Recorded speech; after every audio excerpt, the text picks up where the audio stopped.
خزینہ شان رمضان، اللہ کی رحمتوں کا خزینہ شان رمضان، بخشش و مغفرت کا، بخشش و مغفرت کا سفینہ شان رمضان۔ جی ویلکم بیک ناظرین، آپ کا خیر مقدم نعمت افطار میں آپ کا میزبان سید سلمان گل، مفتی محمد سہیل رضا امجدی صاحب، علامہ لیاقت حسین نظری صاحب، علامہ قدرت اللہ نقشبندی صاحب ہمارے پینلسٹ۔ جی قبلہ، جی فرمائیے۔ تمام ناظرین کرام سے دیکھیں، یہ جو اس قسم کی ذاتیات کی کالیں ہیں کہ میری بیٹی سونا لے کے بھاگ گئی اور میری بیٹی کا اور داماد کا جھگڑا ہو گیا، دیکھیں ان کالوں کے لیے اس وقت یہ پلیٹ فارم نہیں کھلا ہوا اور ٹائم بھی نہیں ہے ہمارے پاس، ٹائم ضائع ہو رہا ہے، کروڑوں لوگ سن رہے ہیں۔ آپ کے ذہن کے اندر مفتی سہیل رضا امجدی صاحب کی قیادت میں یہ سارا سلسلہ چل رہا ہے فقہ سوالات کا، آپ کے ذہن کے اندر اگر کوئی مسائل شرع میں سے کوئی مسئلہ ہے، فقہ مسئلہ ہے، آپ وہ بتائیے۔ یہ گھر کے معاملے، اور یہ بھی دیکھیں سلمان بھائی یک طرفہ معاملہ ہوتا ہے، ہمیں کیا پتہ ہے، ہمیں کیا پتہ دوسری سائڈ کیا۔ صحیح فرما رہے ہیں کہ جو فقہی سوالات ہیں، شرعی سوالات ہیں، ان پر اتفاق کیا جائے۔ یہ ذاتیات کے یک طرفہ معاملات ہیں، اس پہ فیصلہ بھی نہیں کر سکتے۔ بالکل ٹھیک ہے، بالکل ٹھیک ہے۔ اچھا، جو کالرز ہیں نا ہمارے، ان سے میری گزارش ہے، جس طرح علامہ صاحب کہہ رہے ہیں، آپ اپنے جو پرسنل پرابلم، بعض اوقات پتہ کیا ہوتا ہے علامہ صاحب، جو خواتین ہیں نا ہماری، ویسے تو ہم نے منع کر دیا کوئی کال نہیں کرے گا، ان کو کوئی اپنا دکھ کسی کو سنایا نہیں جاتا، کوئی ملتا نہیں ہے، تو جب آپ لوگ کو دیکھتی ہیں نا تو وہ اپنا جو ہے نا آپ کے پاس سلمان میں اس کا حل نہیں ہے، یک طرفہ سن کے ہم کو فیصلہ دے ہی نہیں سکتے شرعن۔ یہ آپ صحیح کہہ رہے ہیں، یہ آپ صحیح کہہ رہے ہیں، ٹھیک ہے۔ ایسے لوگوں کو ہم تسلی دے سکتے ہیں اور یہ کہہ سکتے ہیں کہ مہربانی فرمائیں، اللہ سے رجوع کریں، اور یہ جو پلیٹ فارم ہے یہ فقہی سوالات کا ہے، آپ شرعی کوئی سوال ہے تو کریں پلیز، اس کے لیے ہمیں جوائن کریں۔ جی السلام علیکم، السلام علیکم، السلام علیکم، ٹیلی فون لائن پر ہمارے ساتھ ہیں، کون ہیں آپ ہمارے ساتھ؟ جی السلام علیکم، ہیلو، جی ٹھیک ہے، ہم ایسا کرتے ہیں کہ کچھ جوابات لے لیتے ہیں، آپ جب تک کالز جو لائن کا پرابلم ہے سالو کریں۔ جی بھائی نے یہ سوال کیا کہ ان کی بینائی کا مسئلہ ہے تو آنکھوں میں سرما ڈال سکتے ہیں یا نہیں۔ ٹھیک ہے، دیکھیں ایک بات یاد رہے کہ جو فقہاء متقدمین ہیں ان کے نزدیک یہ تھا کہ آنکھوں میں دوائی ڈالنے سے روزہ نہیں ٹوٹتا اور کانوں میں دوائی ڈالنے سے روزہ ٹوٹ جاتا ہے۔ ٹھیک ہے، چونکہ یہ ایک طبی مسئلہ بھی اس سے ریلیٹ کرتا ہے، تو آج کل ظاہر ہے کہ جو طب کی روشنی میں یہ بات ثابت ہوئی کہ کان اور جو ہے وہ معدے کے درمیان منفذ نہیں ہے، ٹھیک ہے، آنکھ اور معدے کے درمیان منفذ موجود ہے، تو اس صورت میں اب جو فقہاء متاخرین ہیں، علماء متاخرین ہیں، وہ یہ فرماتے ہیں کہ آنکھ میں دوائی ڈالنے سے روزہ ٹوٹ جائے گا، کان میں دوائی ڈالنے سے نہیں ٹوٹے گا، لیکن سرمے کی اجازت حضور نبی کریم علیہ السلام نے دی ہے، تو یہ اس کا ایکسیپشن ہوگا، اس کا استثناء رہے گا، سرما ڈال سکتے ہیں، بطور دوائی ڈالیں یا بطور ڈال سکتے ہیں سرما۔ بالکل ٹھیک ہے۔ دیکھیں ایک بھائی نے پوچھا ہے کہ وہ معذور ہیں اور ایک ٹانگ سے معذور ہیں اور کھڑے ہو کر نماز نہیں پڑھ سکتے ہیں۔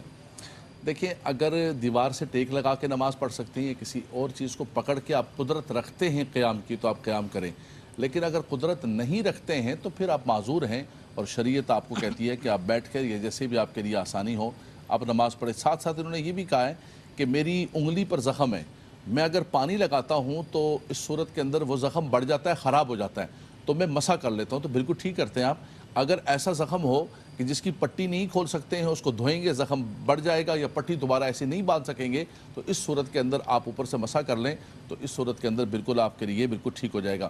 مفتی صاحب وہ ایک پوچھا کہ وہ وطر کے بعد نوافل پڑھنے کے بارے میں کوئی حدیث پاک، تو میں نے تو کوئی ایسی حدیث پاک نہیں پڑھی، مصعب آپ نے ایسی حدیث ہم نے بھی آپ کی مائیت میں کبھی سنی نہیں، کوئی ذہن سے ایسی حدیث پاک نہیں گزری۔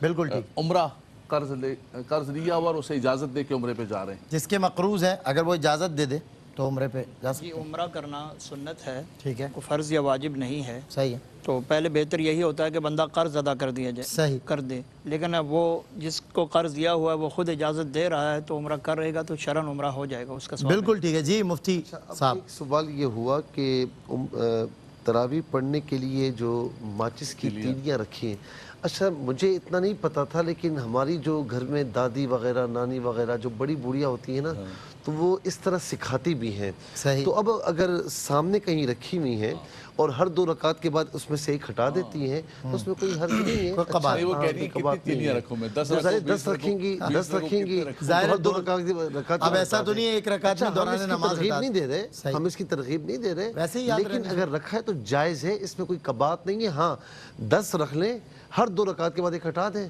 تو جب 10 ہٹ جائیں گی تو آپ کی 20 رکعتیں مکمل ہو جائیں گی. اچھا مفتی صاحب اتنا مشکل نہیں ہے، رکعتیں یاد رہتی ہیں ویسے بعض لوگوں کو. ہر ایک کا ذہن ایک جیسا نہیں ہوتا سلمان بھائی، تو ٹھیک ہے اگر وہ آسانی کے لیے تو کوئی مسئلہ نہیں ہے. اچھا جی. اچھا ایک سوال یہ ہوا کہ میری 4 بیٹیاں ہیں، قرآن شریف پڑھ رہی ہیں، ناظرہ ایک عالمہ بھی بن رہی ہے، تو یہ چاہتی ہے کہ اپنی بچیوں کو حافظ قرآن بنائیں.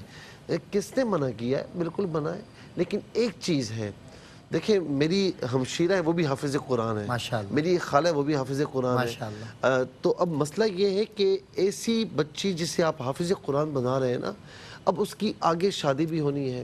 پھر آپ کو پتہ ہے کہ خواتین کے ساتھ ماہانہ کچھ ڈیز ہوتے ہیں وہ نہیں پڑھ پاتی، یہ ساری مشکلات ان کے ساتھ لگی ہوئی ہیں. اب اگر آپ یہ سمجھتی ہیں کہ میں اس بچی کو سنبھال لوں گی، یہ اپنا قرآن یاد رکھے گی، آئندہ بھی یہ یاد رکھے گی، تو اسے کروائیں، کوئی حرج نہیں ہے. لیکن جہاں ذرا سا ظاہر ہے کہ ماں جانتی ہے کہ میری بچی کتنا پڑھ سکتی ہے، کتنا حفظ کر سکتی ہے، تو اگر وہ یہ سمجھتی ہے کہ یہ آگے کور نہیں کر پائے گی تو پھر اسے بہتر یہ ہے قرآن کریم کی جو یعنی صورتیں ہیں، سورہ رحمان ہے، سورہ ملک ہے، سورہ یاسین ہے، اس طرح اور صورتیں ہیں وہ یاد کروا لی جائیں تو پھر زیادہ بہتر ہے. اچھا یہ سوال کیا کہ ایک بھائی نے بڑا معصومانہ سوال کیا ہے کہ بعض لوگ کہتے ہیں کہ شب قدر کبھی 21ویں میں، کبھی 23ویں میں، 25ویں، کبھی 27، تو یہ کیا شب قدر 2 ہوتی ہیں؟ تو بھائی 27ویں شب میں علماء فرماتے ہیں کہ ممکنہ شب قدر ہوتی ہے، لیکن یہ کوئی طے نہیں کہ 27ویں شب میں ہی ہوتی ہے، کیونکہ یہ آخری عشرے کی طاق راتوں میں گھومتی ہے. تو کبھی 21ویں میں، کبھی 23، کبھی 25، کبھی 27، کبھی 29، یہ ہوتی ایک ہی ہے جو رمضان کے آخری عشرے کی طاق راتوں میں سرکولیشن اس کی ہوتی ہے. اچھا ایک سوال یہ ہوا کہ امام کے پیچھے نماز پڑھ رہے ہیں، گھٹنوں میں شدید درد ہے، تو امام سے پہلے اس کی عادت تو بالکل بھی نہیں بنانی چاہیے کہ امام سے پہلے آپ اٹھ جائیں، ایسا بالکل بھی جائز نہیں ہے. ہاں خدا نہ خواستہ کسی وجہ سے آپ اچانک کوئی ایسی ایک دم تکلیف ہو گئی، آپ اٹھ گئے سجدے سے، لیکن امام اٹھا آپ اس کے ساتھ شامل ہو گئے، پھر تو معافی ہے. لیکن اگر آگے پیچھے ہو گیا، جان بوجھ کر ایسا کرنے کی بالکل بھی اجازت نہیں. میں نے بہار شریف میں یہ پڑھا کہ ایک مشہور محدث حدیث پڑھاتے تھے تو پردہ لگا کر پڑھاتے تھے. کسی نے پوچھا تو انہوں نے کہا کہ میں امام پر سبقت کرتا تھا تو میرا چہرہ جو ہے وہ سور جیسا ہو گیا. اللہ حدیث پاک میں بھی آتا ہے، فرمایا وہ ڈرتے نہیں ہو اس بات سے کہ تمہارا چہرہ جو ہے وہ بگڑ جائے، تمہارا شکلیں تمہاری بگڑ جائیں، تم امام سے پہلے سر اٹھاتے ہو. بالکل مصعب نے صحیح فرمایا کہ دیکھیں کبھی تو حادثاتی طور پر ہو گیا تو ہو گیا، لیکن جب ان کو پتہ نہیں، ان کو پتہ ہے کہ میں اتنی دیر تک نہیں رک سکوں گا اور میں ہمیشہ اٹھاؤں گا، تو آپ کو شریعت نے اجازت دی ہے، آپ اشارے کے ساتھ نماز پڑھ رہے ہیں، اشارے کے ساتھ رکوع کریں، لیکن امام سے پہلے اٹھنے کی جیسے مصعب نے مسئلہ بیان کر دیا اجازت نہیں ہے. اچھا علامہ صاحب میں کسی وجہ سے آپ اٹھ گئے اور امام پھر آپ کے ساتھ ہو گیا پھر تو ٹھیک ہے، لیکن وہاں بھی اگر مطلب یہ کہ تاخیر ہو گئی تو اس میں بھی مسئلہ پڑ جائے گا. اچھا مصعب ابھی بریک ہے، بریک کے بعد انشاءاللہ مزید سوالات کے جوابات دیں گے آپ کو. ویلکم بیک ناظرین، آپ کا خیر مقدم ہے نعمت افطار میں، آپ کی کالز لیں گے انشاءاللہ. السلام علیکم. وعلیکم السلام. سلمان بھائی کیسے ہیں؟ خیریت سے؟ بالکل ٹھیک ہوں. کیا سوال؟ 3 سوالات ہیں. پہلا سوال یہ ہے کہ کیو ٹی وی یا دیگر جو چینلز ہیں اس پہ اذان ہوتی ہے، ٹھیک ہے، اذان ہوتی ہے افطار کے ٹائم یا سحری کے ٹائم، لیکن ہماری جو مقامی مسجد ہے وہاں اذان یا سائرن جو ہے وہ 2 سے 1.5 سے 2 منٹ یا 3 منٹ بعد بجتا ہے. تو ہمیں کس کو فالو کرنا چاہیے؟ بالکل ٹھیک ہے. پہلا سوال. دوسرا سوال یہ کہ میں سید ہوں اور میرے بھائی غریب ہیں، لیکن وہ بھی سید ہیں، ظاہر ہے میں ان کو زکوٰۃ کا اماؤنٹ دے سکتا ہوں؟ اچھا ٹھیک ہے. نمبر 3 سوال یہ ہے کہ قیام جو ہے وہ کھڑے ہو کے کرنا چاہیے، تکبیر اولیٰ بھی جو ہے اگر کسی کو تکلیف ہو تو اس میں بھی کہا گیا کہ تکبیر اولیٰ کر کے قیام پہلا جو رکعت کا ہے وہ کھڑے ہو کے کر لیں کہ ہمت تب تک ہو، اور اس کے بعد اگر ہمت نہ ملے تو آپ بیٹھ سکتے ہیں. بالکل صحیح. کیا یہ حکم جو ہے صرف فرض نماز کے لیے یا سنت اور نوافل میں بھی یہی حکم ہوگا؟